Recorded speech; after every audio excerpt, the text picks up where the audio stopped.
تو ریل کے اندر اس کو دقت ہوتی ہے، پریشانی اٹھانی پڑتی ہے۔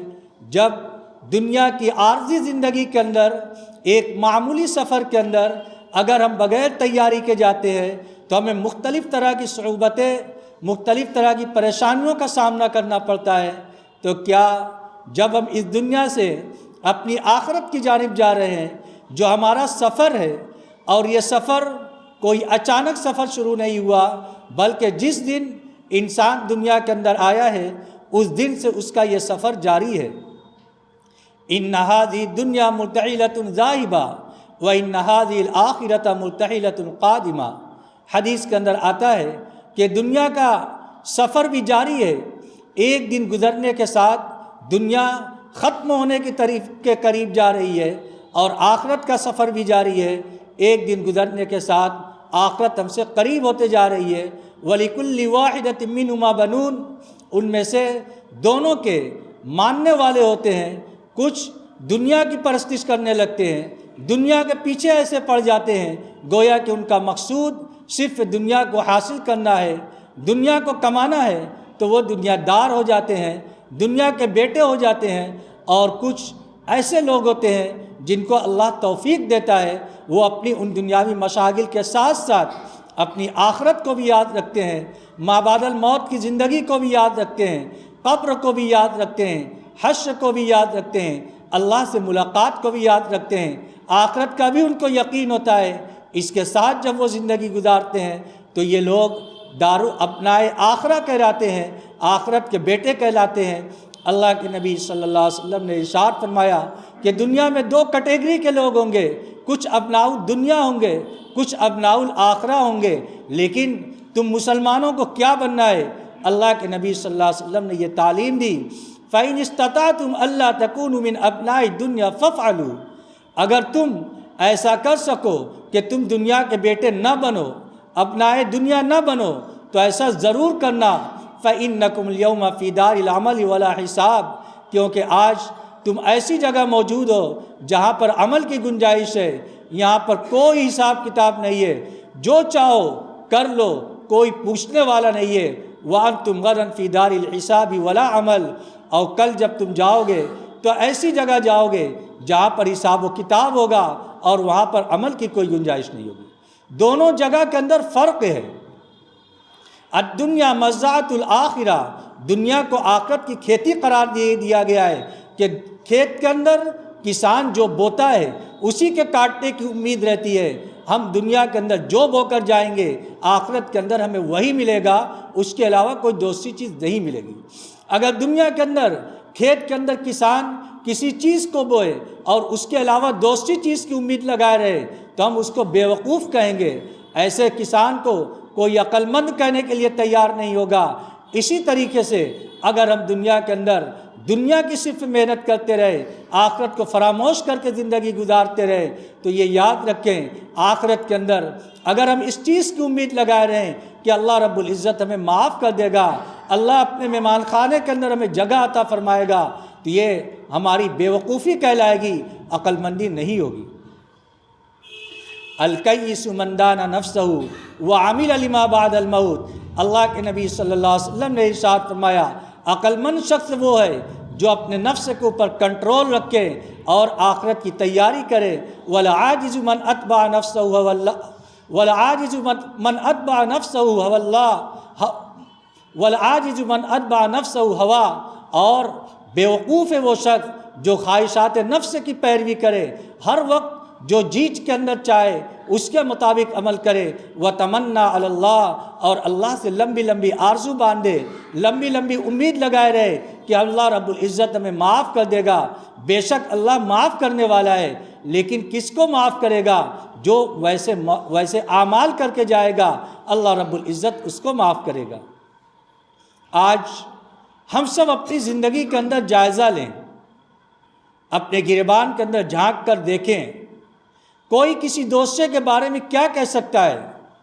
ہر آدمی کا اپنا اپنا مسئلہ ہوگا، وہاں پر کوئی کسی کے ساتھ نہیں آئے گا، اور اس کا مسئلہ جب اس کی موت کا وقت شروع ہوگا تبھی سے شروع ہو جائے گا۔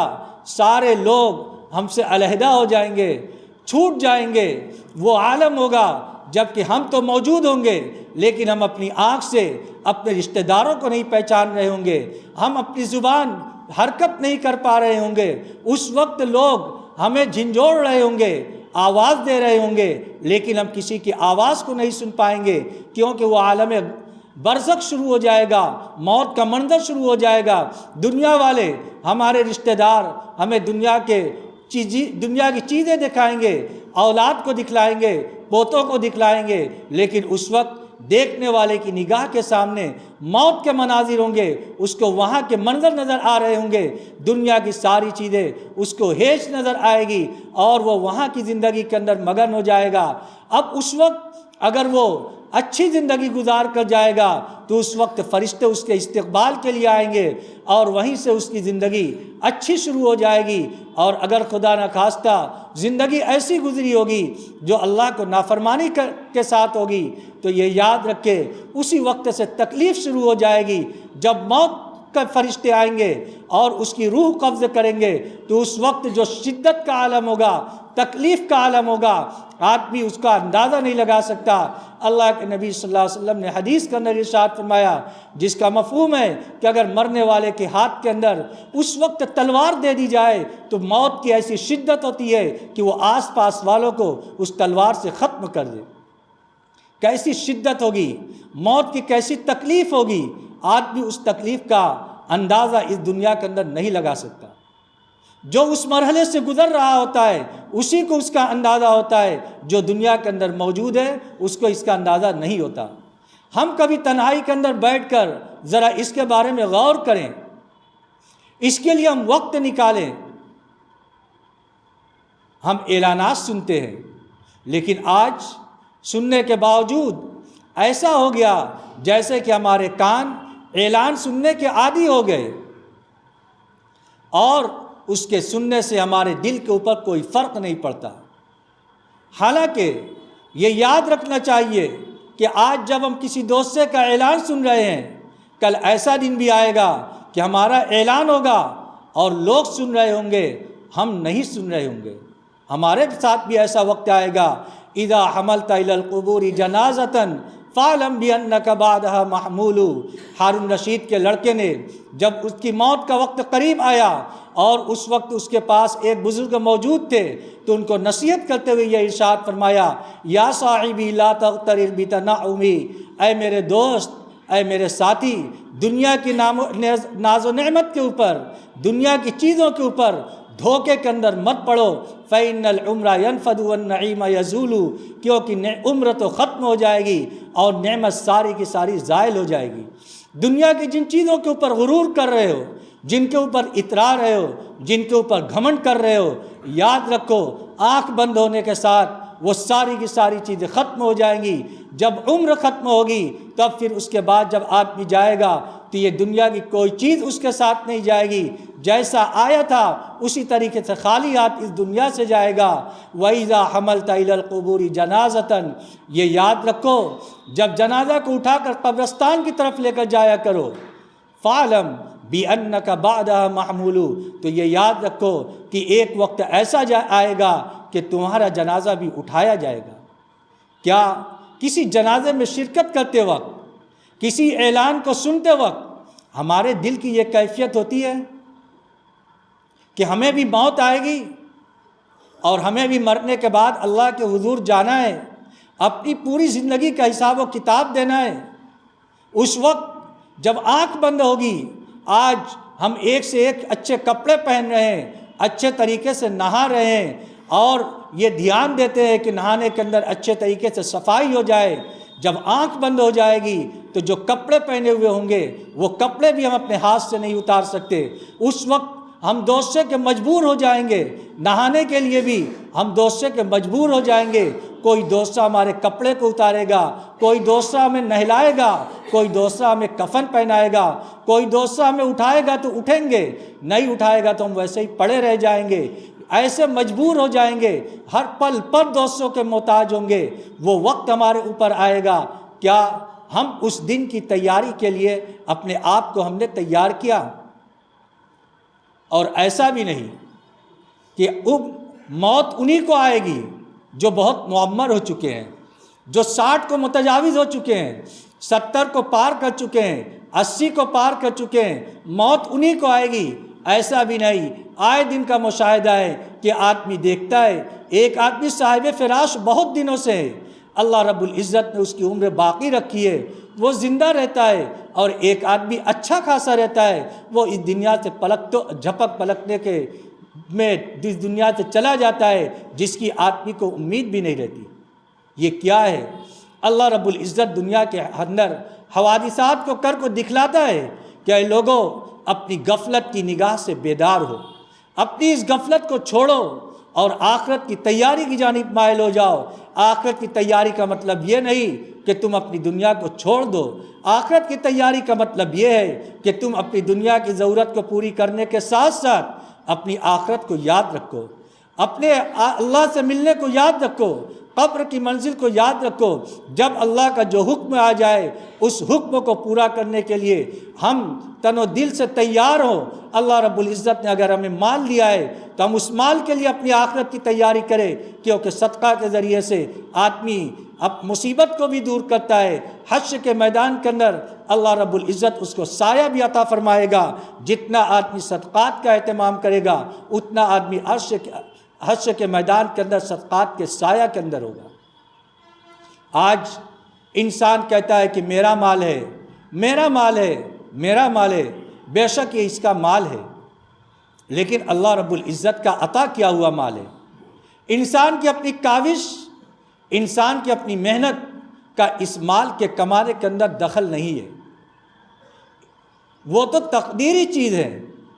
کسی کو بہت محنت کے اوپر تھوڑا ملتا ہے، کسی کو کم محنت کے اوپر زیادہ ملتا ہے۔ یہ تو اللہ رب العزت کی تقسیم ہے۔ دنیا کے اندر جس کو چاہتے ہیں جتنا چاہتے ہیں عطا فرماتے ہیں۔ یہ معاملہ اللہ رب العزت نے بندوں کے اختیار میں نہیں دیا۔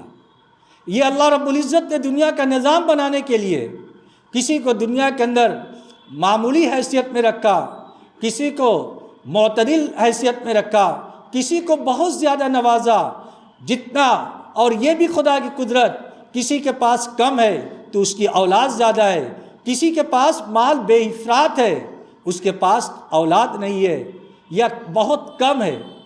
یہ اللہ رب العزت کی قدرت ہے، اللہ کی تقسیم ہے۔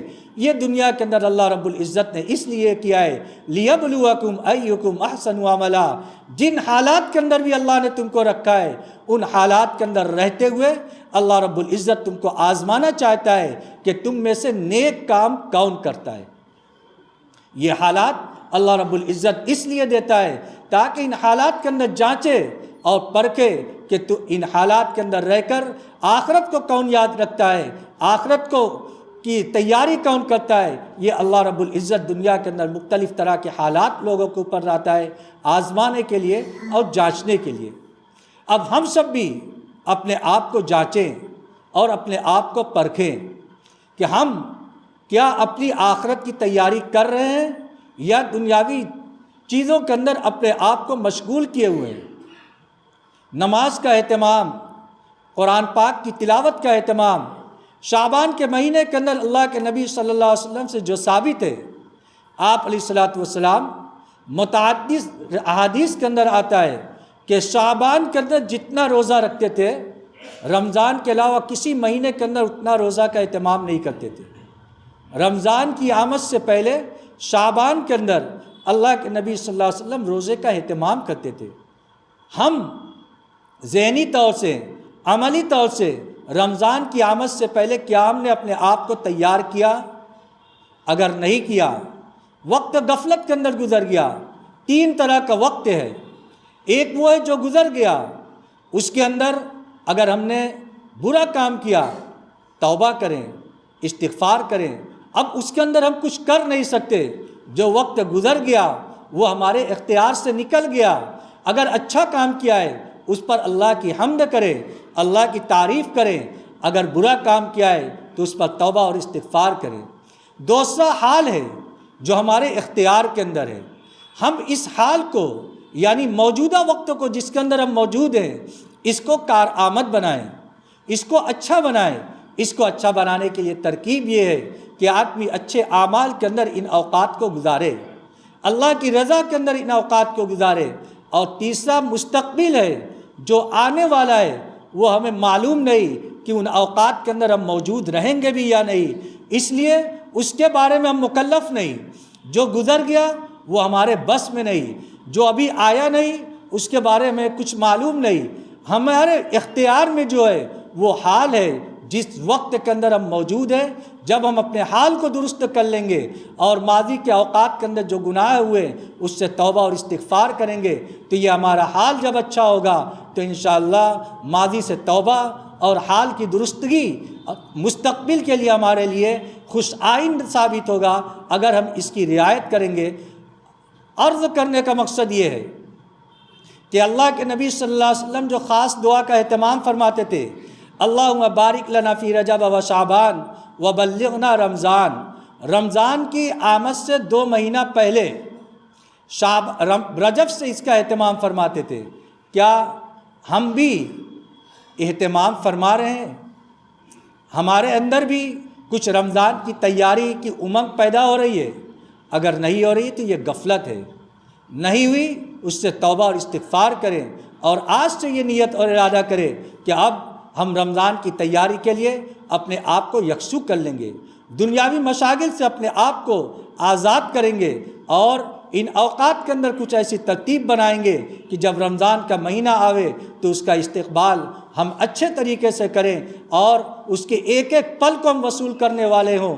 اللہ رب العزت ہم سب کو کہنے سننے سے زیادہ عمل کی توفیق عطا فرمائے۔ وآخر دعوانا ان الحمدللہ رب العالمین۔ مزید علماء کے بیانات سننے کے لیے ترغیبی بات چینل کو سبسکرائب کریں۔ جزاک اللہ۔